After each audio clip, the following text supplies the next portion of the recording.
welcome. You're watching the newsroom breaking this hour. Now, authorities in Hong Kong have confirmed on Thursday that the death toll from the city's worst fire in nearly 80 years has risen to at least 75.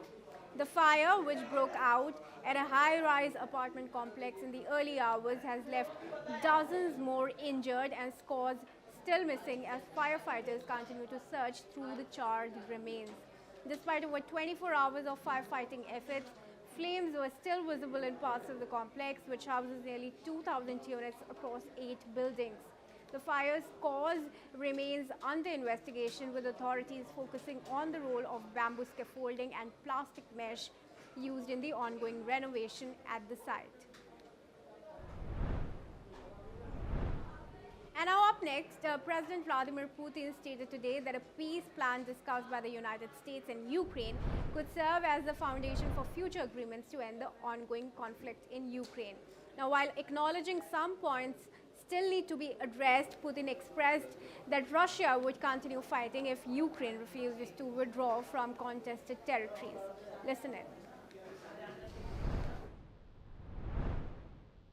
Мы перед моим визитом в США, перед визитом на Аляску, обсуждали это с американскими переговорщиками. И после этого возник вот тот перечень возможных договоренностей из 28 пунктов. И, как я уже объявлял публично, он нам по определенным каналам был передан. Мы с ним ознакомились. После этого состоялись переговоры в Женеве между американской делегацией и украинской делегацией. И они, я так понял, между собой решили, что все эти 28 пунктов нужно разделить на 4 составляющих. And slamming the Europe and its allies, Putin also indicated that Russia is prepared to offer a security pledge to Europe, but only if Ukraine's military pulls back. He reiterated Russia's stance that Ukrainian leadership is illegitimate, making it difficult to negotiate directly with Kyiv. As Russian forces reportedly advance faster across Ukraine, Putin made it clear that Russia would use military force to achieve its goals if Ukraine does not comply. He rejected accusations that the United States envoy Steve Witkoff had shown bias towards Moscow in the peace talks, calling the suggestion nonsense. Listen in. На дипломатический язык, потому что одно дело, в общем, сказать, что Россия не собирается нападать на Европу, это для нас звучит смешно, правда? Мы никогда не собирались, но если они хотят услышать от нас, ну давайте мы это зафиксируем. Вопросов нет. Если они напугали своих граждан, те хотят услышать, что мы не собираемся и у нас в планах нет, никаких агрессивных нет планов в отношении Европы, пожалуйста, мы готовы это зафиксировать как угодно. Может быть, в этом и есть смысл, имея в виду, если мы хотим все вместе поговорить и обсудить, и какие-то точки расставить в вопросах. Значит, мы и до сих пор получаем заходы о прекращении боевых действий там. Войска Украины уйдут из занимаемых ими территорий, вот тогда и прекратятся боевые действия. Не уйдут, мы добьемся этого вооруженным путем. Темп движения наших войск по этим всем направлениям увеличивается заметно. Но вот я сейчас просто не хочу совершать какой-то ошибки такой по количеству километров, но из месяца в месяц количество, так скажем, возвращаемых нашими войсками территорий на всех основных направлениях увеличивается. То есть темп движения войск увеличивается. Но самая, на мой взгляд, главная проблема для... And Putin also stated today that a peace plan discussed by the US and Ukraine could serve as the foundation for future agreements to end the ongoing conflict in Ukraine. While acknowledging some points still need to be addressed, Putin expressed that Russia would continue fighting if Ukraine refuses to withdraw from the contested territories. Listen in.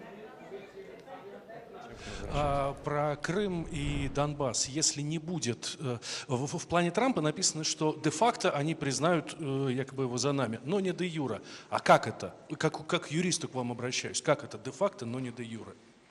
Это и должно быть предметом наших переговоров с американской стороной. Спасибо вам большое за то, что обратили на это внимание. Вы правы, это один из ключевых моментов. Да? Спасибо большое.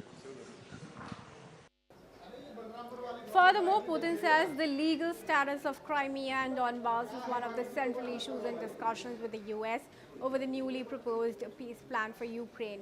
He said that the document could be the basis for future negotiations to end the conflict, but warned that if the terms do not satisfy Russia's demands, the military campaign in Ukraine will continue. The comments mark one of the most direct public acknowledgements of US-Russia contacts on a possible political settlement, even as conditions on the ground remain volatile and major obstacles stand in the way of any final deal. Listen in. По инициативе украинской стороны вот такая очередная встреча была намечена и состоялась в Абу-Даби. С нашей стороны на эту встречу пришел и представитель администрации США. Для нас это было несколько неожиданно, но мы никогда не отказываемся от контактов. Вот. Вступил в контакт с представителем России, ну и задался вопросом о том, что, может быть, не стоит ждать следующей недели для продолжения контактов, а провести встречу в Москве уже на этой неделе. Ну, я об этом узнал только тогда, когда самолет приземлился. And Putin has also said that Russian and American special services continue to maintain regular contacts, even during what he called the most difficult periods in relations. Speaking to reporters in Bishkek, Putin confirmed that the latest meeting took place in Abu Dhabi and focused on the exchange of prisoners of war. He said that the Russian side was represented by senior officials from the Federal Security Service, the FSB. According to Putin, the US delegate at the meeting also proposed holding formal talks in Moscow in the near future. The disclosure marks a rare public acknowledgement of ongoing security channels between Moscow and Washington, even as broader tension remains high. Take a look.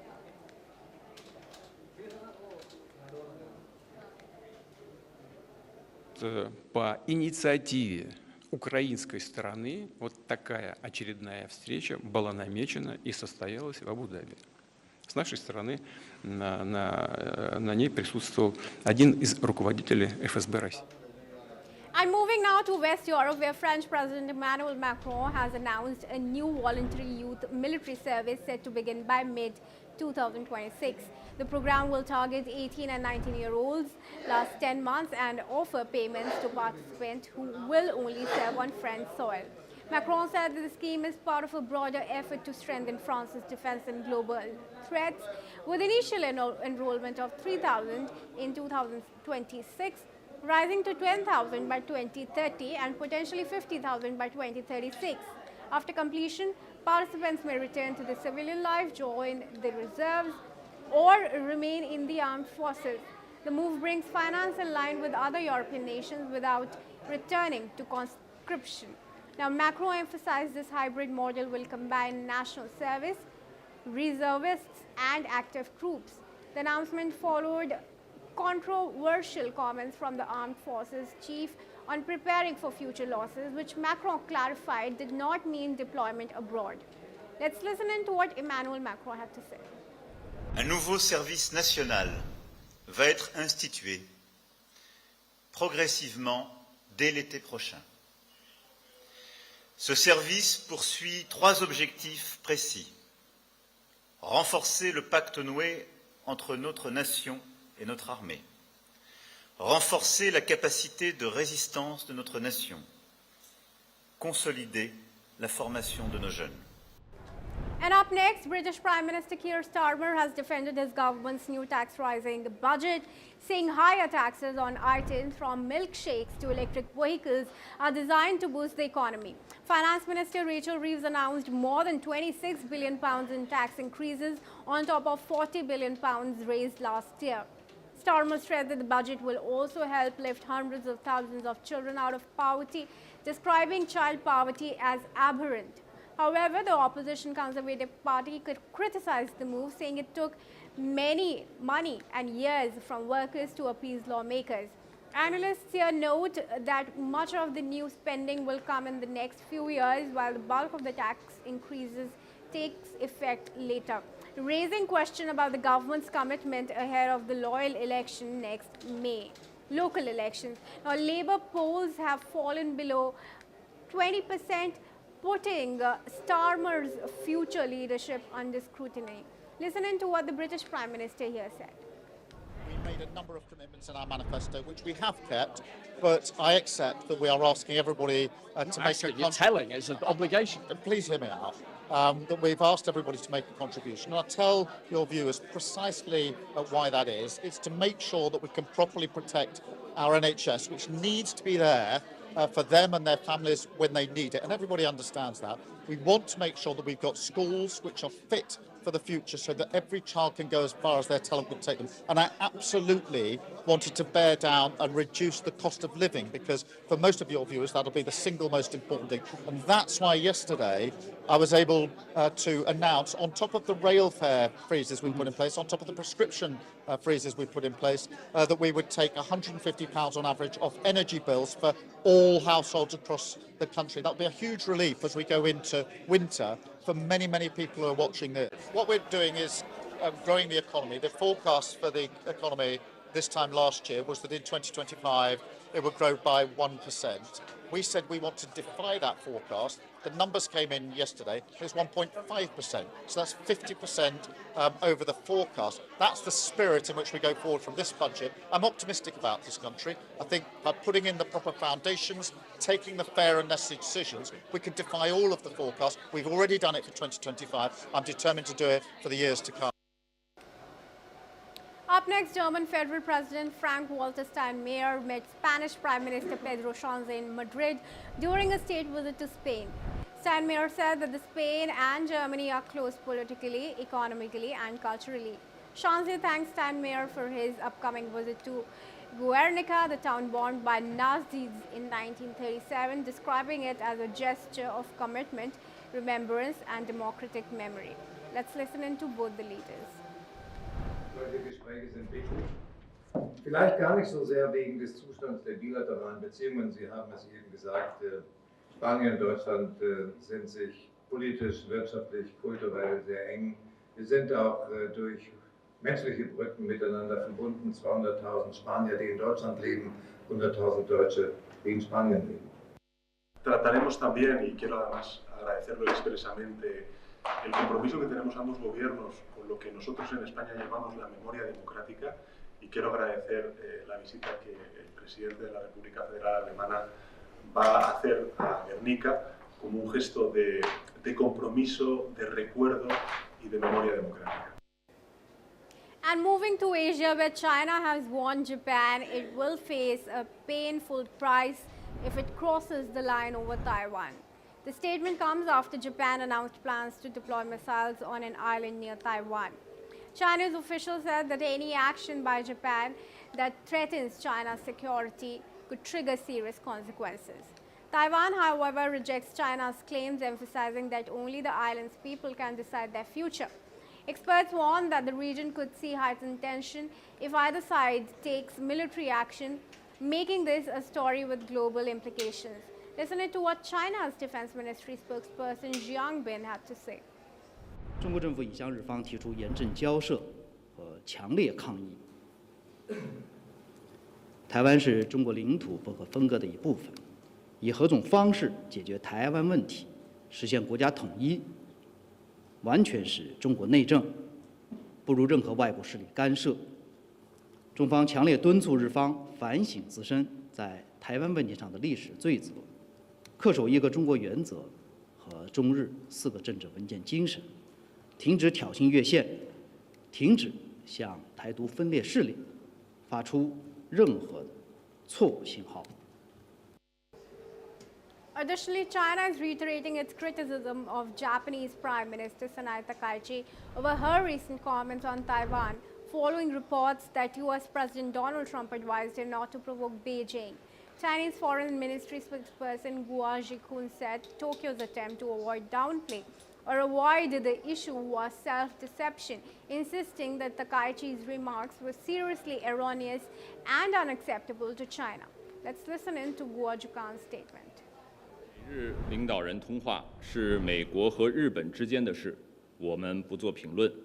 台湾问题是中国的内政，不容任何外部势力干涉。日本首相高市早苗错误言论严重违背中日4个政治文件精神，破坏中日关系政治基础，引起中国人民强烈公愤。不再提及和撤回错误言论是两码事儿，性质完全不同。日方妄想通过不再提及、淡化搪塞、掩盖高市首相的严重错误言论，是掩耳盗铃、自说自话，中方绝不。 And moving on to news from Asia, a Bangladesh court has sentenced former Prime Minister Sheikh Hasina to 21 years in prison in 3 separate corruption cases linked to land allocations in a government housing project. The Dhaka Special Court judge issued the verdict today, stating that the 78-year-old former premier would serve 7 years in each case and that these sentences would run consecutively. In addition to the prison terms, the court has imposed a fine of $820 in each case, with Hasina facing an extra 18 months in jail if the payment is not made. Today's corruption verdict comes shortly after a separate and far more severe ruling that came on the 17th of November, where the International Crimes Tribunal sentenced Hasina to death after finding her guilty of ordering a crackdown on a student-led uprising that unfolded between July and August last year. Listen in now to the statement given by a public prosecutor after the court announced its verdict today. এবং উনি এই 3টি মামলাই আসামি হিসাবে আছেন। ওনার সাজা হচ্ছে 7 বছর করে 3 সাতা 21 বছর এবং ওনার জরিমানা হচ্ছে 3 লক্ষ টাকা, 1 লক্ষ টাকা করে 3 লক্ষ টাকা, অনাদায়ে 18 মাস বিনাশ্রম কারাদণ্ড। And moving on, India's Prime Minister Narendra Modi has announced that India's nuclear sector will be open to private firms. The move is part of a broader plan to increase nuclear power capacity from 8 gigawatts today to 100 gigawatts by 2047. A bill to amend the 1962 Atomic Energy Act is headed to Parliament's winter session starting December 1. Allowing private companies to take part in power generation, Modi called the move a step toward energy security and global technology leadership. Details on ownership structures and foreign investment rules are still emerging, but the plan reflects India's ambition to match leading countries like the United States in clean nuclear energy. Let's listen into the Indian Prime Minister's announcement. बहुत महत्वपूर्ण sector में भी कदम उठाने जा रहे हैं। हम nuclear sector को भी ओपन करने की तरफ आगे बढ़ रहे हैं। इस सेक्टर में भी हम प्राइवेट सेक्टर की सशक्त भूमिका की नींव रखने जा रहे हैं। इससे small modular reactor, advance reactors और न्यूक्लियर इनोवेशन में अवसर बनेंगे। यह रिफॉर्म हमारी एनर्जी सिक्योरिटी और टेक्नोलॉजिकल लीडरशिप को नई शक्ति देगा। And moving on, residents of Thailand's Hatyai have started returning to their homes as flood waters in some areas of the city has started to recede, though much of it still remains submerged. The flooding has forced thousands to be evacuated and many will be in the shelters. The floods caused by 3 days of record rainfall have claimed at least 33 lives across 7 provinces and affected more than 2.7 million people in Thailand. Nearly 50,000 people have been evacuated in Thailand and Malaysia, with thousands stranded on rooftops as strong currents hamper rescue efforts. Let's listen in to what some residents had to say. น่าจะไม่ท่วมน่าจะไม่ต้องเสียหายแล้วก็กลับไปบ้านโตข้างบ้านก็โทรไปถามว่าน้ำมาอีกแล้วนะตอนนี้ นี้แค่เขาแล้ว ก็เดินฝ่าน้ำมาก็มาเจอก็เห็นสภาพก็ขึ้นแค่เอวแล้วก็ทำอะไรไม่ได้นะเอาชีวิตอย่างเดียวก็ทิ้งเลย ใช่เห็นเท่าที่เห็นว่าน้ำเริ่มลดแล้วก็มีบางคนที่เริ่มทยอยกลับบ้านแล้วไปด้วยค่ะก็เลยเดี๋ยวว่านี่หนูก็กำลังจะไปฝั่งด้านนอกเพื่อกลับไปอยู่ฝั่งนู้นก่อนรอน้ำแห้งฝั่งนี้ดีก่อนแล้วค่อยกลับมาล้างบ้านทำเตรียมตัวเรียนต่อ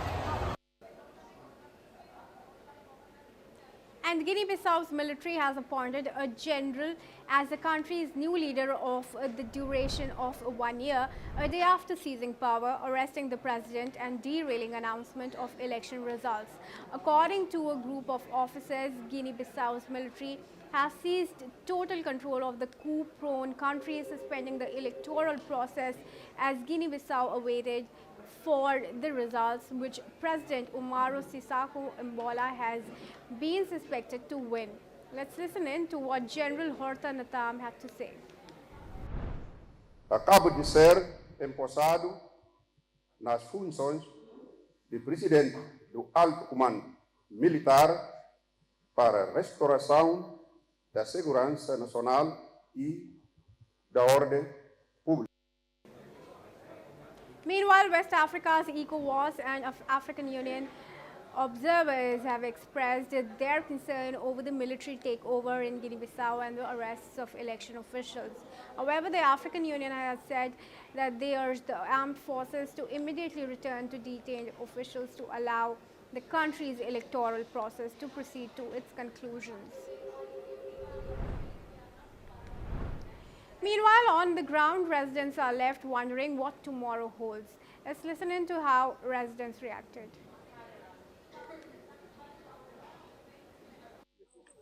Moi, j'ai entendu le tir là. Quand j'ai entendu le tir, j'ai concentré. Je crois que c'est normal parce que c'est le problème des élections. C'est possible. Sim. A expectativa era para poder amanhã saber quem ganhou as eleições. Na véspera das eleições, esse ambiente, de facto, já volta um clima de medo para toda a gente. Quem está em visão nesse momento fica a pensar o que é que poderá acontecer essa noite, como é que será amanhã. E, portanto, voltamos a uma situação a pensar em guerras, em correria. Cada salve-se quem puder, é muito complicado. De facto, espantoso. Não percebi. Foi tudo para esclarecer.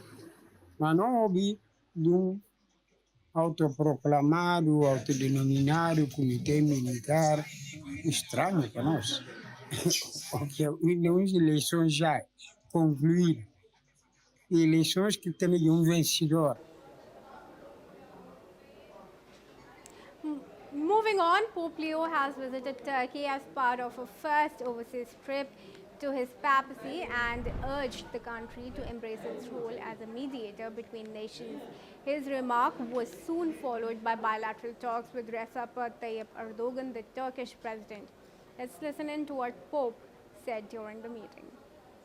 Mr. President, may Turkey be a source of stability and rapprochement between peoples, in service of a just and lasting peace. Today, more than ever, we need people who will promote dialogue and practice it with firm will and patient resolve. In the aftermath of the tragedies of 2 world wars, which saw the building of large international organizations, we are now experiencing a phase marked by heightened level of conflict on the global level, fueled by prevailing strategies of economic and military power. This is enabling what Pope Francis called a third world war fought piecemeal. We must in no way give in. Pope Leo also stressed the value of religious plurality. He further highlighted that Christians in Turkey feel part of the country's identity and desire to distribute and contribute their best to the national unity. The Turkish president responded to Pope's remarks and thanked him for considering his first visit to Turkey. Let's listen in. Kendilerinin göreve başladıktan sonra ilk yurt dışı seyahatini Türkiye'ye gerçekleştirmesini her bakımdan çok anlamlı buluyorum. And with that, it's a wrap on the newsroom. Keep watching for more breaking news updates.